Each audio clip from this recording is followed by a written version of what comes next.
Good day, everyone. And hello. Well, I already fucked up the intro, didn't I? Oh well. Anyway, welcome to another Vtuber reading of The Monster Girl Encyclopedia. This time it will be the last one, and apparently of the also both Undead variety and Succubus family. Well, not the last Succubus, but it should be the last Undead in Volume 1. It is none other than the most famous Undead. At least I think it's the most famous Undead. And also the race that is my favorite in Overlord. The vampire. Yes. But in all seriousness though, Shelter Bloodfallen is my favorite character in the Overlord anime. Anyway, a vampire. Family. Succubus. For some reason I almost wanted to say Samuel there. For some odd reason.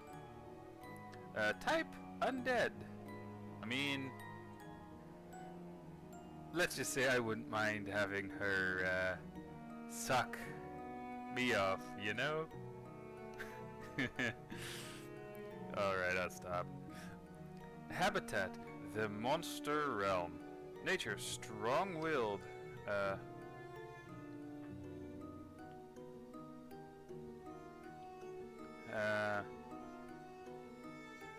Haughty?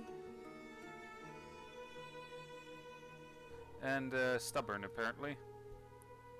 Diet, the blood of human men.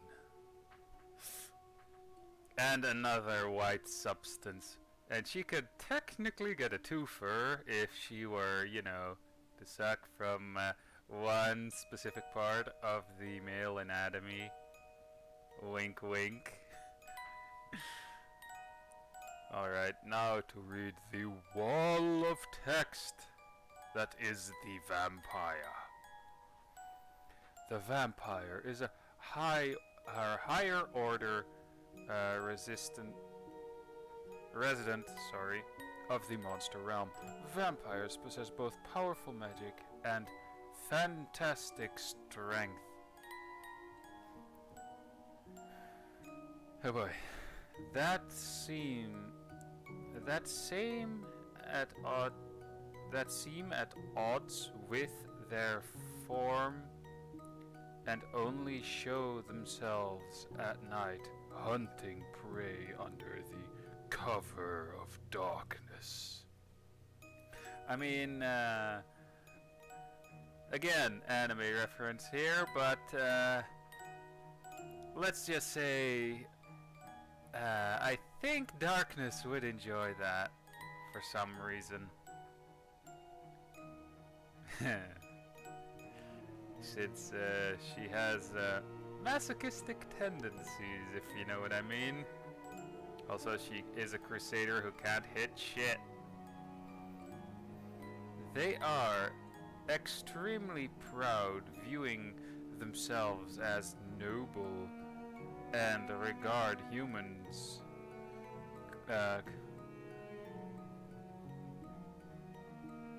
contemptuously. I hope I said that word correctly.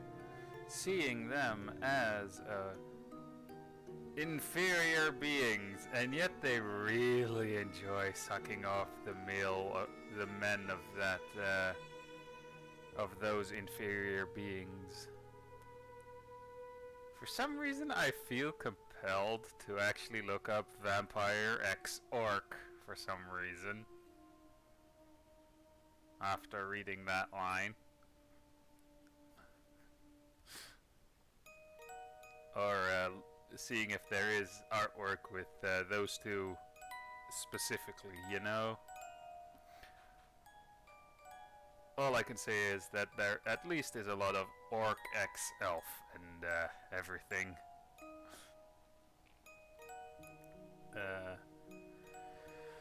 Like other monsters in the succubus family, vampires feed on the essence of human men, but rather than obtaining it through the hokey pokey or sexual intercourse, as succubi do, they acquire it by pressing their fangs into the necks of men.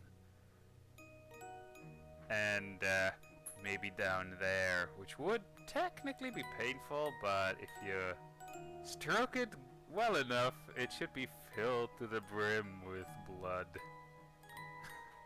And other things.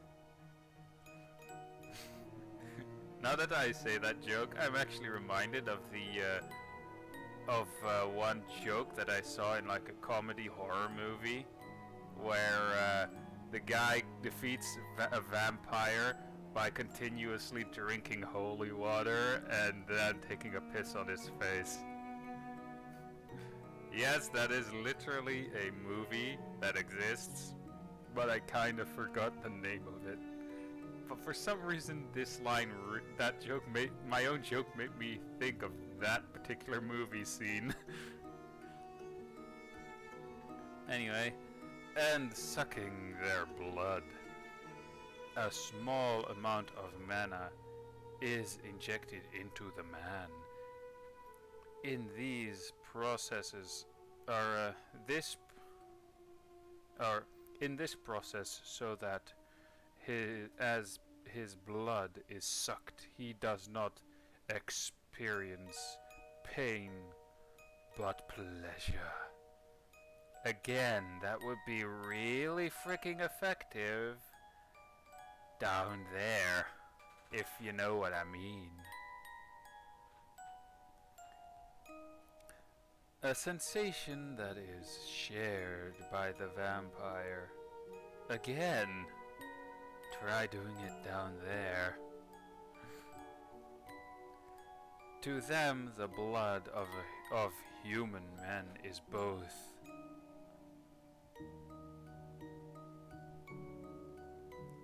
a luscious delicacy, I think it says, and a maddening aphrodisiac.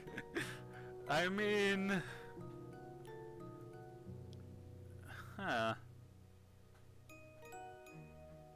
aphrodisiac, didn't think of that. After partaking of a man's blood, a vampire will be powerfully drawn to him sexually. However, vampires consider copulation with humans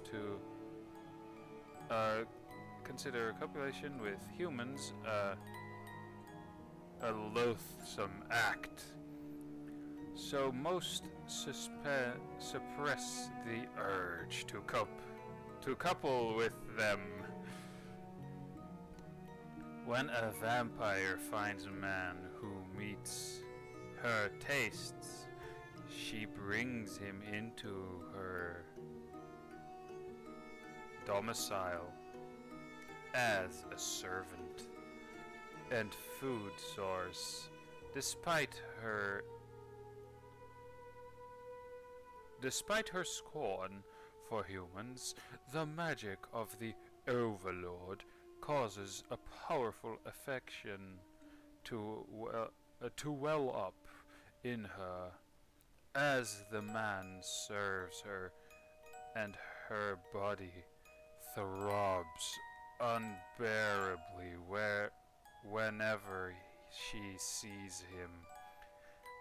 As a monster, she has no choice but to eventually give in to her needs and draw him to her.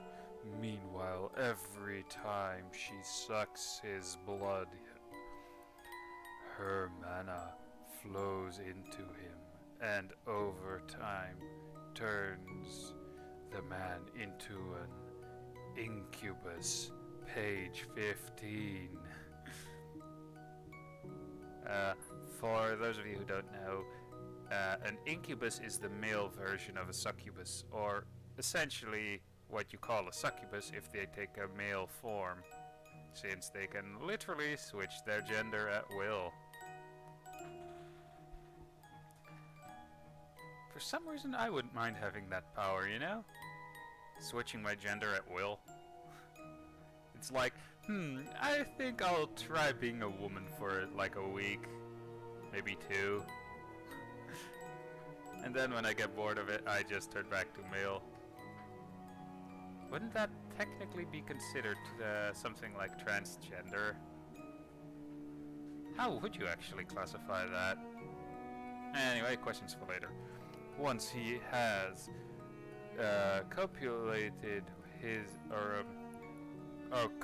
completed his transformation, the vampire will treat him as a noble like herself. When the man is no longer one of the humans, she's so desperate.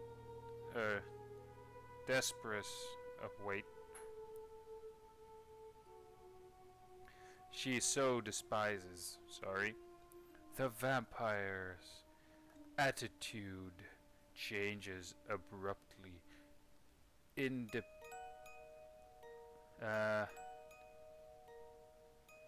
depends on the individual, but some say that there are vampires who become quite affectionate after such a long stretch of suppressed feeling and treat him as a lover. Would it be worth being turned into an incubus?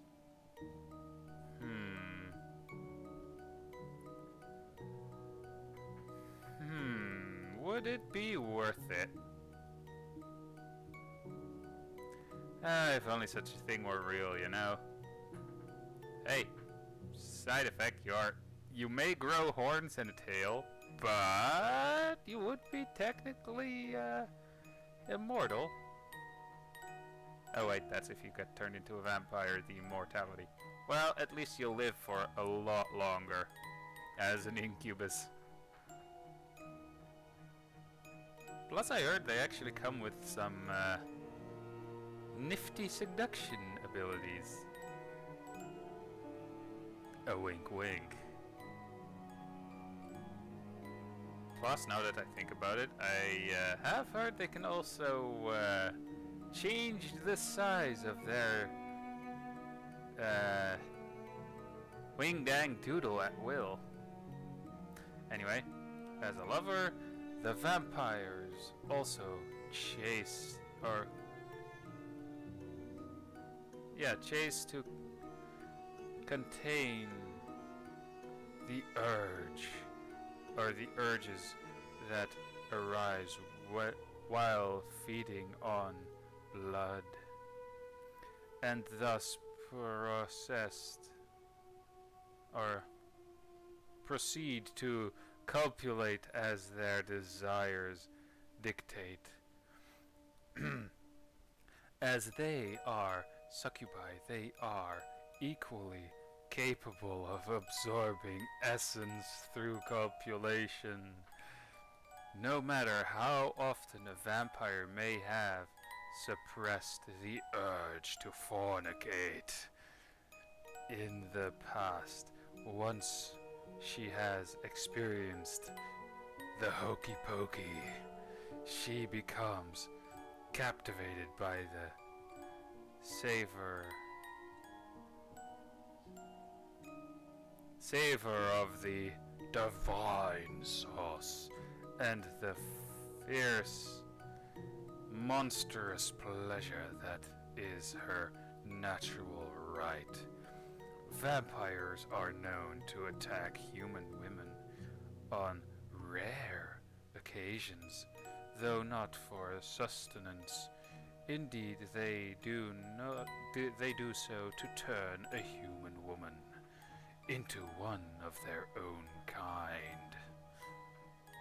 And I don't know why I decided to automatically take this voice. I mean, maybe you guys get a nice laugh out of it. Oh man. Only the noblest of women are considered to be worthy.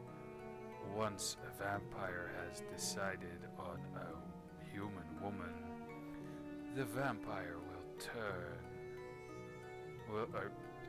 The vampire will then suck the blood and fill her with mana to bring her, or to begin her transformation. Vampires are extremely adept at combat, but also have a great number of weaknesses, one of which being garlic, holy water, and sunlight. I mean, again, anime reference. There's even this hormone stuff from the first two parts of JoJo. Yeah, let's just say that technique allows you to wield the power of the sun during the night. Exposure to sunlight reduces their physical ability to that of a typical human woman. Mere contact with fresh water sends a numbing bolt of pleasure through their bodies. A small whiff of garlic causes their reason to cloud and their thoughts to become disordered. A taste of garlic will extinguish their reason, although altogether, and cause them to gasp wildly for pleasure, like the succubus proper. Page 10, which is, hold on, let me check. Yeah, the succubus, which is the first monster girl, is quite literally, oh yeah, on page 10. Anyway, that was it for this Vtuber reading of the Monster Girl Encyclopedia. I hope you enjoyed the vampire, and I'll see you guys in the next video of whatever I'll be making. Also, if you have any suggestions for what Monster Girl you would like me to read about in the first volume of the Monster Girl Encyclopedia, feel free to let me know in the comments below. And to those of you who, somehow found this video, feel free to press like. And I'll see you again. I'll see you guys in the next video of whatever I'll be making. And just in case, the next video will be kind of too late for Halloween.